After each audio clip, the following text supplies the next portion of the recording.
In today's show, we're going to recap all of the action from Monday in the NBA. Michael Bolton. Thanks, Josh. It's Michael Bolton here, and it's time for another episode of the Locked On Fantasy Basketball Podcast. Let's get to it. Let's get to it. Indeed. You are Locked On Fantasy Basketball, your daily fantasy basketball podcast, part of the Locked On Podcast Network.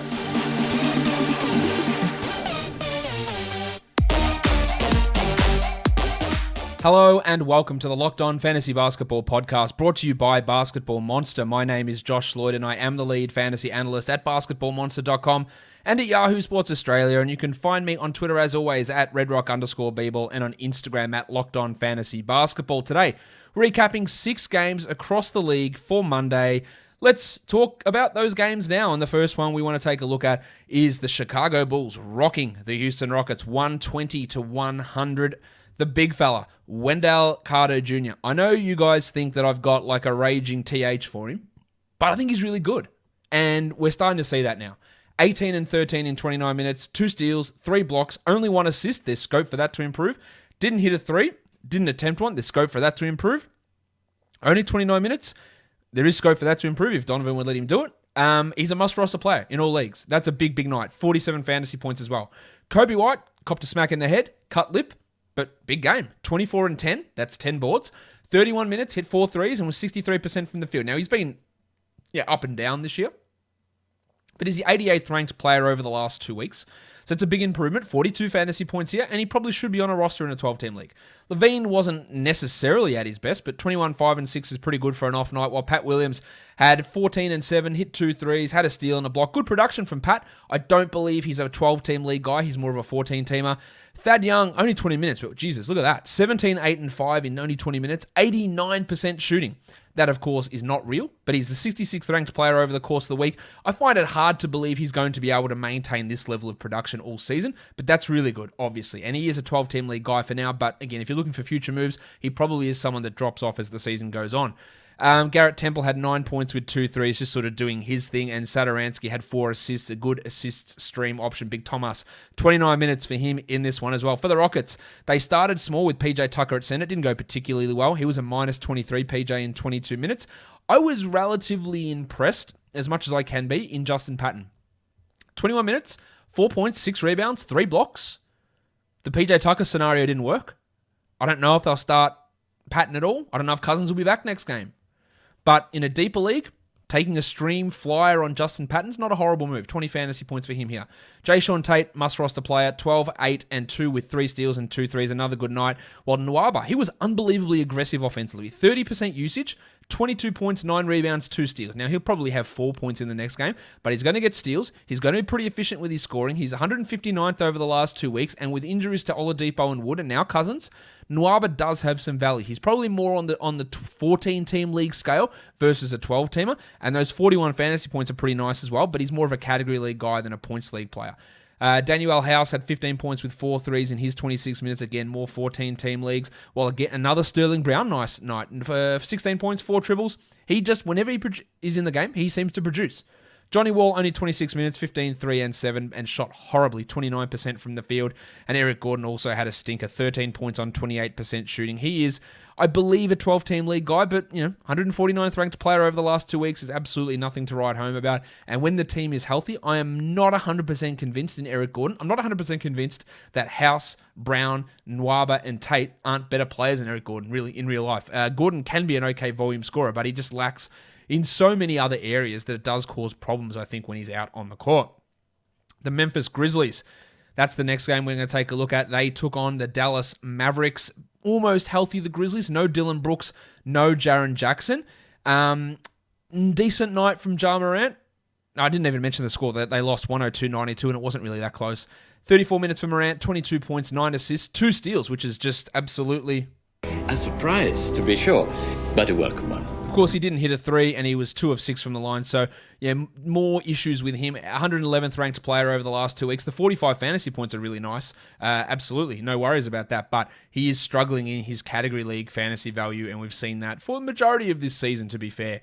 Brandon Clark started. I don't think he's a starter at this point, and I think he'll move to the bench pretty quickly. 11-4 in 26 minutes. He is still a 12-team league hold, but just a back-end guy, while Valanciunas had 11 and 15, and then that mishmash of minutes. They gave 26 minutes to Justice Winslow. I don't want to talk about Justice Winslow for a second. People adding him. I'm getting a lot of questions about him, and you may have seen my tweet about it today, but have a guess how many top 120 seasons Justice Winslow has had. The answer is 0. And now he finds himself in a scenario where he's played, 3 games in about a year and a half? And he's on a team where he's got to compete for minutes with Grayson Allen, Kyle Anderson, Desmond Bane, DeAnthony Melton, Dylan Brooks. He's not playing 32 minutes a night, I wouldn't have thought. He had 3 points in this game on 1 of 10 shooting. They gave him a lot of minutes, but he's just not that good. In a points league, you could take a flyer in a 14-team league. In a category league, maybe I'd add him in a 14 to 16 team league. I just don't think he's that good.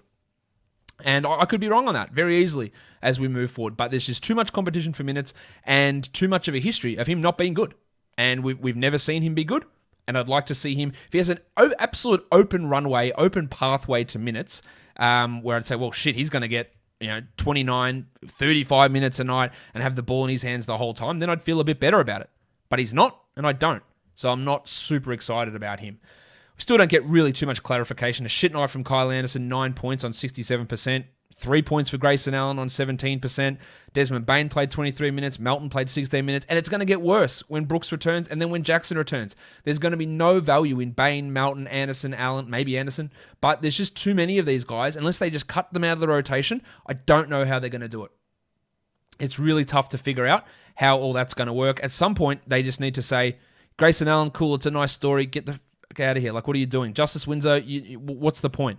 Let's see what Bane gives us. Let's see what Melton gives us. Kyle Anderson, he's better as a 4.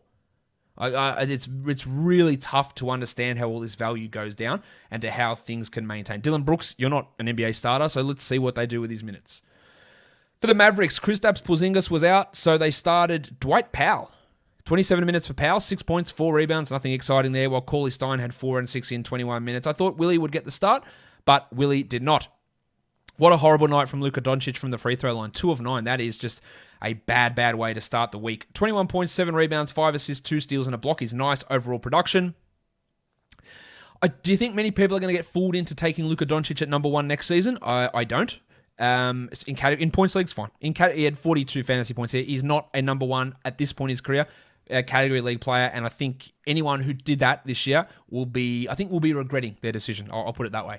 Joshie Richardson, not a bad night. In fact, a pretty good night. 17 and 7 with 3 threes and 2 steals, but I'm not overly excited to pick him up. Well, Timmy Hardaway got really hot. 29 points on 64% with 7 triples. But of course, in true Tim Hardaway style, 0 assists, 0 steals, 0 blocks, and that is going to keep his value to being just a stream option. The burner, Jalen Brunson, he's not rostered anywhere. He is a must-roster 14-team league player, Brunson. 28 minutes, 19 and 7, 2 threes, a steal, 3 assists. He's getting 20 minutes a night comfortably. He's playing really well off the bench. Great 14-team league guy who is not rostered in anywhere near enough leagues. Maxi Kleber still can't block shots, and he took 1 shot in this game, missed it in his 27 minutes. And Dorian Finney-Smith had a terrible shooting night, 2 of 10. Finney-Smith can be a Royce O'Neal type player. He's more of a 14-team league guy than a must-roster 12-team league player, though, at this point in his career. Guys, when you're looking for parts for your car, don't go to these advanced big chain stores. Why bother? RockAuto.com, they're a family business. They serve auto parts customers like you online, and they've been doing it for 20 years. And the best thing about them is they don't have different prices for professionals and do-it-yourselfers. For the common bloke like you at home, RockAuto.com is going to give you the best deal on the parts that you need for your car. And best of all, you don't have to go into one of these stores and have the bloke behind the counter go in there and order you the parts. Sorry, mate, going to be 3-4 weeks for your fuel pump assembly. I don't know what a fuel pump assembly is, but it sounds important. And if you want to get one of those, rockauto.com is the place to go. The prices are always reliably low, and they are the same for professionals and do-it-yourselfers. So why don't you go to rockauto.com right now, and you can see all the parts available for your car or truck, right locked on in their How Did You Hear About Us box, so that they know that we sent you. Amazing selection, reliably low prices, all the parts your car will ever need, rockauto.com. Next game. Blowout. 100 points to the Portland Trail Blazers, 132 points to the Phoenix Suns. This game was relatively close just before halftime, but it got blown out real quick. And that meant that Damian Lillard played only 29 minutes. He had 24 points and 7 assists, but his recent level of form, which was insane, dropped off a bit because he didn't have to play that much. How about, he also was a minus 29, which is a wild number. How about Nasir Little? 34% usage in 16 minutes, 18 points. His shooting this year has been very impressive. They just don't give him enough minutes, but impressive stuff. Derek Jones Jr. had 2 blocks in 22 minutes, an elite defensive steals and block streamer, while Bob Covington had a steal and 2 blocks in his 24 minutes. Cantor had 6 in 15. His production has dipped quite a bit recently, that's the word. Outside the top 130 over the last 2 weeks. While Gary Trent, holy shit, 11 points on 18 shots. That's 22% of those for those of you with a calculator. 2 rebounds, 0 assists, 1 steal. I preach this about Trent all the time, that if the shots don't go in, what the hell else is he doing for you? And the answer is nothing. 2 rebounds, 0 assists, 1 steal, no free throw attempts at all. He's still a rosterable player. That's not going to last all season, but this was just an absolute disaster from the Blazers' point of view. For the Suns, Devin Booker was great. Only 4 assists still, but the 8 of 8 from the line is excellent. 34 points, 71% shooting, amazing. And DeAndre Ayton only took 11 shots, but who cares when you hit 73% of them? 19 and 5 with a steal and 2 blocks. And Bridges still can't get any steals, but he had 2 blocks, he had 10 points, he had 2 threes, and Dario Saric chimed in with 14 and 9. Saric is more that 14 to 16 team league guy. Chris Paul, they didn't need to extend him, and good things, he wasn't playing that well. 2 points on 1 of 9 shooting, but had 9 assists, while Frank the Tank Kaminsky, they continue to start him, they continue to win, and he continues to play minutes like he's the 10th man on this team, because he is. 12 minutes, 3 points, and Jay Crowder had 8 in 21 minutes. Really, again, just a massive, massive blowout. Not many big takeaways. The only takeaway I get from this game really is that I think Nasir Little's pretty good, and I'd like to see him get minutes over Carmelo Anthony or Rodney Hood. But I guess with the team playing as they are, you could make the argument that those veterans help you win more. I could make the argument that maybe Nasir Little helps you win more with how he's shooting it at the moment. But maybe that's not real. So maybe let's not jump the gun too much there on that one. Next game. Another pretty big blowout. The Utah Jazz take care of the Hornets 132-110. The big news there is Gordon Hayward had to leave after 26 minutes with a hand injury that the Hornets are calling a re-aggravation of a previous injury. Remember, he had that broken finger earlier in the season. He had that broken wrist/hand last season. They're calling him day-to-day at this point, which is good news, but obviously we want to pay attention here. 21 points, 3 rebounds, 2 steals, and a block. LaMelo had 21, 7, and 4 with 3 steals, a good night there, while Paul Washington Jr., 31 minutes, probably a must-roster player, I'd say. 17, 3, and 4, 4 steals, 3 threes. Good stuff from him. Only 21 minutes for Zeller and 14 minutes for Biyombo. What does that mean? That means that they're playing the bloke who they should play at center more at center, and that's Washington, and that's why his numbers are up. Rozier, talked about him on the... I talked about him somewhere. I was on Twitter today talking about how ridiculous his efficiency was. Well, that did not happen here. 12 points, 0 threes, 1 rebound, 2 assists, and 2 steals. He was still pretty good, hitting 71% of his twos. His 2-point percentage is through the roof, but failed to nail a 3, missed all 4 of those attempts. So one of his worst games in recent times. And that's not that hard to be one of his worst games, considering that over the last 2 weeks, he's the 5th ranked player. Yes, insane stuff. I think Cody Zeller is probably a drop. They're playing him 21 minutes, 8 and 7. It's the minutes keep trending down. In a 14-team league, I'd be okay with holding him. That's probably about it. For the Jazz, Rudy Gobert. Rudy Gobert.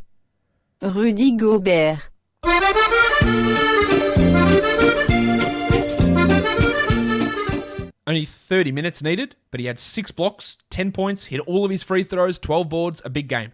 Jingle and Joe played 30 minutes, 21 points, hit 7 triples and had 6 assists. Really good numbers. Joe Ingles is the 69th ranked player over the last 2 weeks. I don't believe he's a must-roster 12-team league guy, but this is obviously boosted up with the blowout there. Clarkson had 20 points in 25 minutes, and Conley played 29 minutes for 15, 2, and 5, and 3 steals. So really big numbers right across the board, unless you're Bojan Bogdanovic, who had 10 points in 26 minutes, and his struggles continue. Sure, he's fine for 12-team leagues, but if he was on the waiver wire in a 12-team league, I wouldn't be like, what the hell's going on? What's wrong with your league? I wouldn't throw out the standard Reddit comment, taco. For those of you who don't know what it means a league full of beginners. Bojan Bogdanovic, 10 points in those 26 minutes. I think he's fine if he's on a roster, and I think he's fine if he's on a waiver wire. He has not performed to the level of a must-roster player yet. How about the minivan, George Niang? 21 points in 16 minutes. He, like Ingles, had all of his points from threes, 7 triples, didn't miss a shot, and absolutely a performance, let's rephrase that, a performance that was pulled 100% straight from his anus.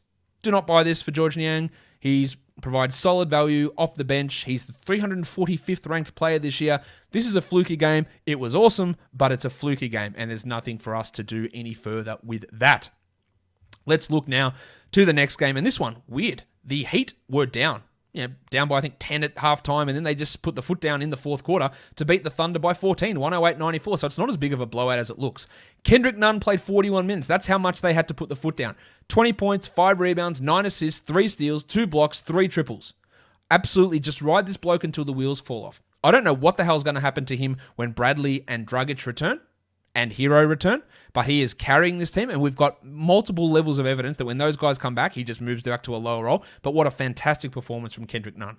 Bam Adebayo had 19 and 13 with 5 assists, and the Spur, Dunk Robinson, big game from him. He's been shithouse, but 22 points with 6 triples and 2 steals. Do not buy that from Duncan Robinson. He is not a must-roster player. He is a 3-point specialist who occasionally hits threes at this point. Butler only played 29 minutes, 15 points, 9 assists, a steal, and a block on some pretty rough field goal percentage. While Olynyk was back down to 24 minutes, he's just a waiver guy. And Maxi Strus, the guy that picked up the majority of the Tyler Hero slack, 30 minutes for Struser, 11 points on 27% shooting with 3 threes. But as a deeper league guy, if Hero remains out, Strus can be a source of threes, and occasionally he can get hot, and we'll get some value in there for some scoring. So he's a nice deep league guy to pay some attention to. Shai Gilgeous-Alexander's big year continued. 27 points in 35 minutes, 5 assists, a steal and a block, elite efficiency, great stuff. While Isaiah Roby didn't get into foul trouble for the first time in forever. 28 minutes, 12 and 5, 2 threes. I like Roby. I like his value when Horford's out. It's hard to get too excited about his value when Horford's in, but he can occasionally play next to him. Maybe Horford is traded, but I talked about this on the live stream earlier today that I'm not convinced it happens. I don't know who's trading for Horford, to be honest. So that makes Roby a little bit hard as a stash guy. Baisley was all right, 13 and 5 with 3 threes, but I'm not convinced he's must roster. While Theo Maledon had 8 points in his 34 minutes with 5 assists. I think he's a 12-team league guy. I'd have him over Baisley at this point. Lou Dort, not bad numbers for Dorty. No, my son is also named Bort. 11 points, 7 rebounds, 4 assists for the 211th ranked player this season. Just leave him as a streamer. While MC Hamadou Diallo, I think you're all aware you can drop him pretty comfortably. Stop. Hammer time. 0 points, took 1 shot in 20 minutes and had 4 rebounds. An absolutely comfortable drop. Who's rostered unbelievably in 71% of advanced leagues according to our metrics. The OKC Mudflap, Kenrich Williams, had 6 points in his 24 minutes. Only a deep league player with not much to write home about there with him. Guys, BetOnline is the fastest and easiest way to bet on all of your sports action. The NFL is over. College football is over, but the NBA, college basketball, and the NHL are in full swing. BetOnline even covers awards, TV shows, and reality TV. Real-time updated odds and props on almost anything you can imagine. You can go in there and bet on the next NBA head coach to be fired. Is it Luke Walton? Is it Scott Brooks? I guess we'll find out. BetOnline has you covered for all the news, scores, and odds, and it's the best way to place your bets, and it's free to sign up. Head to the website, which is betonline.ag, or use your mobile device to sign up today and receive a 50% welcome bonus on your first deposit by using our promo code LOCKEDON. BetOnline are your online sportsbook experts. February is Black History Month, and the Locked On Podcast Network is honouring the challenges and success of black men and women in sports with a new series called Locked On Presents, More Than a Game. Right now, you can hear Candace Cooper of Locked On Tar Heels and Erica Ayala of Locked On Women's Basketball discuss the opportunities and challenges that come with being a black woman in sports. Subscribe to the Locked On Presents podcast feed on the radio.com app or wherever you get your podcasts. All right, so on to the last game of the day, an overtime game, another overtime game for the Lakers, and another loss for the Lakers. I think they've lost 3 straight now, and they take on Utah in their next game. The Wizards have won 5 straight, and they are closing in on a playoff berth. 127-124, Washington wins. Let's talk about Russell Westbrook. Now, it is the first of a 5-game week for the Wizards. It is the first of a back-to-back here, and Westbrook played 44 minutes. You would think this lessens the chance of him playing on Tuesday. That remains to be seen. But I've been pretty aggressive or critical of Westbrook this season, and I think for good reason. But the numbers here are pretty good. Now, outside of the 6 of 12 from the free throw line, which is horrendous, what he did, and this is again why I'm critical of him, what he did here was play to his strengths. 32, 14, and 9. But he figured this out last year. In that stretch for Houston down the end of the year, he just didn't take threes. He attacked the rim, and he was super efficient, and he didn't take threes. And then this year, he comes back out and starts taking threes again, like pull-up threes in transition, like bullshit shots that he cannot hit. And to me, that was what I was critical of. Like, you know you can't do this. You saw what worked last year, and you still revert to the bullshit that you do in the past. But one 3-point attempt in this game, 52% from the field. It's fantastic. This is what he needs to do to be that guy that was an absolute beast in that little 4-week stretch for Houston last year. Will this mean that this is what triggers on? I don't know. And the free throws are a huge problem. And he had no steals, no blocks. But 32, 14, and 9 is nice. Beal had 33, 7, and 6 with 3 steals. Good game from him. Well, we had 30 minutes from Robin Lopez. 4 more games this week. He's the most consistent of their centers. He's not the greatest option, but 4 more games, 13 points, 2 blocks. Maybe you add him. Rui Hachimura played a lot of minutes, and I thought he played some good defense. But again, overall for fantasy, it's just pretty low. Under 12% usage, 15 and 6, no assists, 1 steal, 0 blocks, 1 3. Just not enough there that's exciting. But again, with 4 games left, and you know he's going to get a shit ton of minutes, he has value. And Davis Bertans is not a guy that is a must-roster play, but again, just the volume of games still to go this week. 8 points on 2 of 9 shooting is shithouse. It's like it's shit, and if it wasn't a 5-game week for him, he'd be absolutely a drop guy. Get that garbage out of here! But maybe you have to consider it. Wagner played 15 minutes as a starter. Alex Len played 4 minutes, so those guys have no value. Avdia had some good defensive moments on LeBron, had 8 points with 8 boards in 23 minutes, and it's just the 4 games that's going to get him anywhere close to having 12-team league value.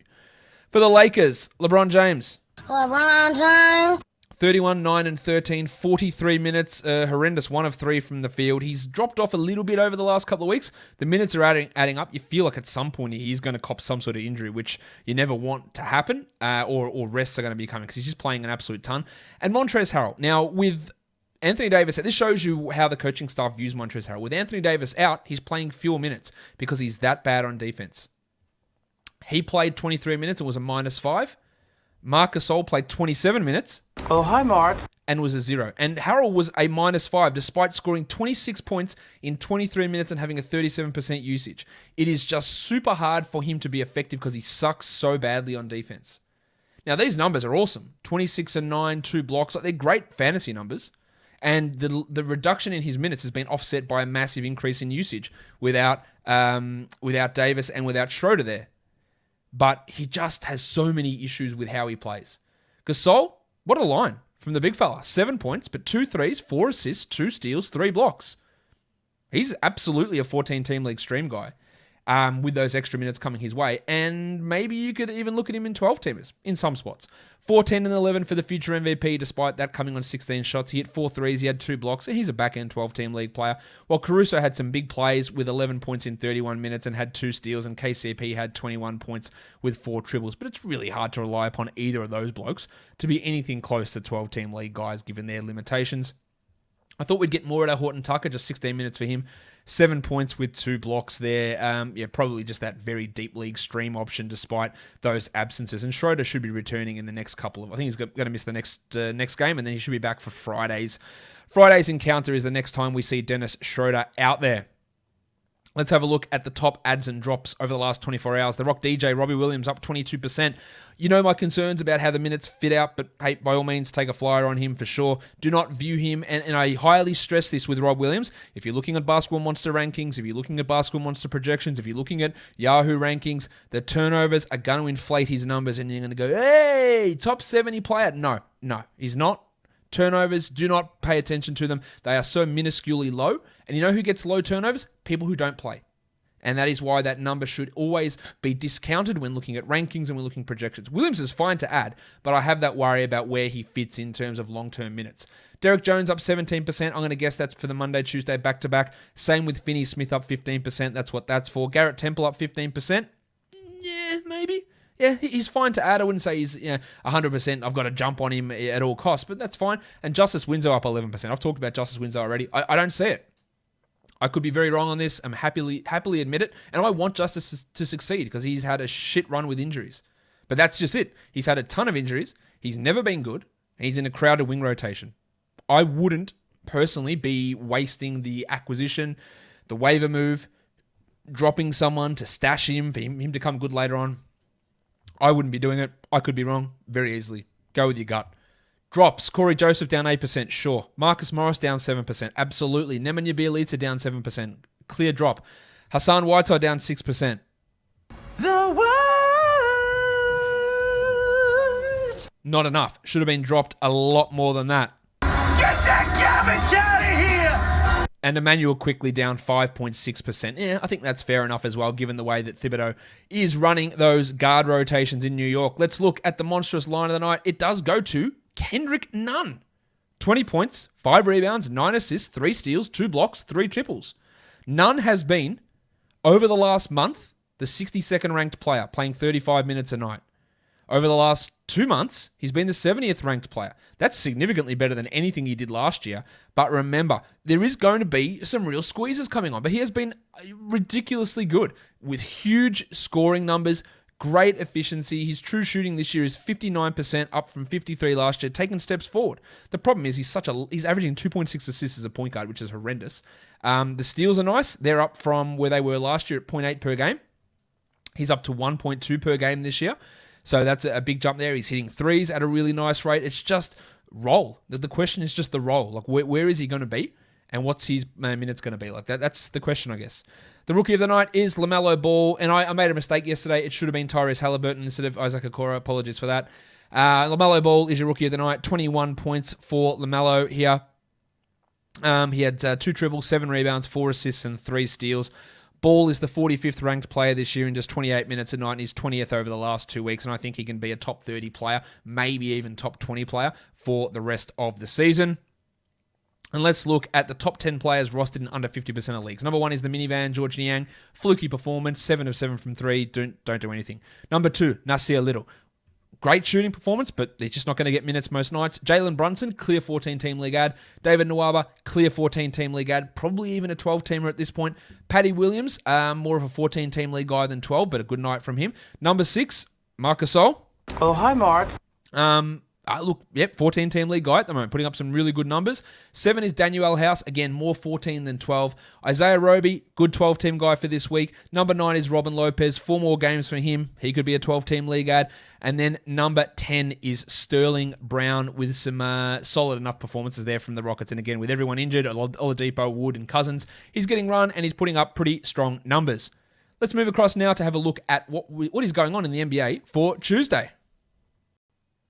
All right, so let's take a look at Tuesday's action. 9 games on. The Hawks and the Cavs.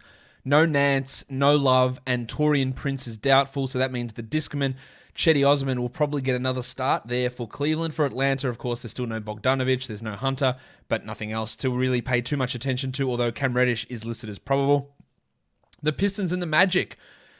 No Delon Wright. Is it Saban Lee or is it Dennis Smith? I guess that's the big question that we need to ask there. Michael Carter-Williams will likely get another start for Orlando. What they do at power forward remains to be seen. Will it be Aminu in that spot again? Actually, should have mentioned it. The Magic are 2.5-point favorites. The Hawks in their game are 7-point favorites. That's a real blowout potential on that Hawks and Cavs game. The Warriors and the Knicks, it looks like Steph will return. He's listed as probable. And James Wiseman and Kevon Looney are both questionable to return. So that whole front court rotation, guys like Toscano Anderson and Green's minutes at center, could really change. The Sixers and the Raptors, Kyle Lowry is questionable, while Seth Curry is probable for Philadelphia.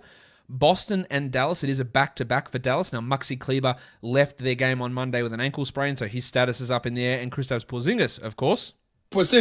He didn't play on Monday with a back problem, so he's a chance to return in this game. The Sacramento Kings and the Brooklyn Nets is the next game. The Nets are 7.5-point favorites here. The total is a whopping 242 points. Kevin Durant is out.